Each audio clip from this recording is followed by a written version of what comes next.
Misalnya seorang dari Indonesia turun ke Jeddah. Dia kan melewati Mikot, tapi dia belum ingin umrah, dia masih ingin ke Madinah. Maka apa harus dia berihram? Jawaban tidak, karena dia mau ke Madinah. Ya, mau ke Madinah. Dan para fuqaha menyebutkan orang yang masuk kemudian kalau dia ingin umrah dia keluar lagi, masuk lagi. Ya. Kalau dia lanjutkan maka dia harus berdam, tapi kalau dia tidak lanjutkan dia sudah masuk tanah haram dan dia ingin umrah. Bahkan jangankan belum niat umrah, dia sudah niat umrah. Dia masuk. Maka supaya dia tidak berdam dia keluar lagi. Keluar lagi baru masuk. Adapun orang yang tidak ingin niat umrah, maka tidak mengapa, ya meskipun seperti Nabi masuk, Nabi belum niat umrah. Nabi masuk tanah haram, Nabi belum niat umrah, kemudian Nabi perang Fatu Makkah, kemudian Nabi perang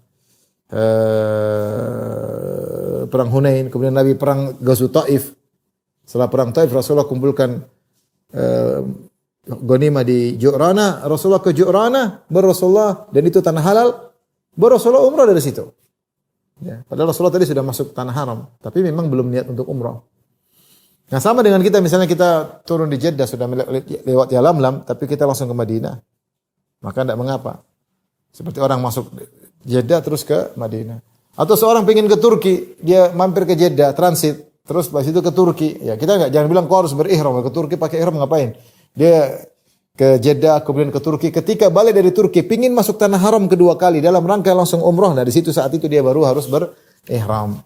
Adapun kalau dia masuk tanah haram tidak dalam rangka untuk berihram, maka tidak harus berihram.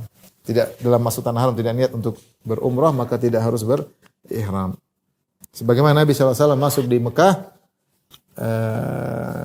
dalam rangka berperang waktu itu, maka dia tidak berihram meskipun dia ihram belakangan. Ketika Rasulullah SAW melepaskan kain ihram mikfarnya, maka ada yang berkata, "Ya Rasulullah, hadza ibnu Khatal muta'alliqun bi Ka'bah." Ada Ibnu Khatal. Ibnu Khatal ini melakukan kejahatan yang besar. Dia masuk Islam, kemudian dia murtad, dan kita orang murtad hukumnya dibunuh. Dan dia membunuh pembantunya muslim. Dia bunuh. Setelah itu dia sewa 2 budak wanita bernyanyi-nyanyi, kemudian bikin syair-syair mencaci maki Nabi. Jadi kesalahan dia murtad.